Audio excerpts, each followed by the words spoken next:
We're standing here at mid-range testing facility at Xylem, Emmaboda. Here we are ensuring the quality of each pump before it's delivered to the customers. And the process is like this. We take the pump, we plug it into the electrical box here behind me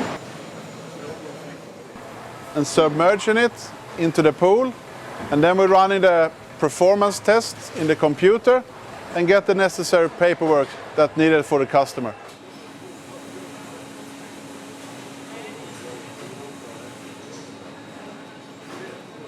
So I think this is one of the most important steps in the assembly process, because this really gives the team members the responsibility to ensure the quality of each pump.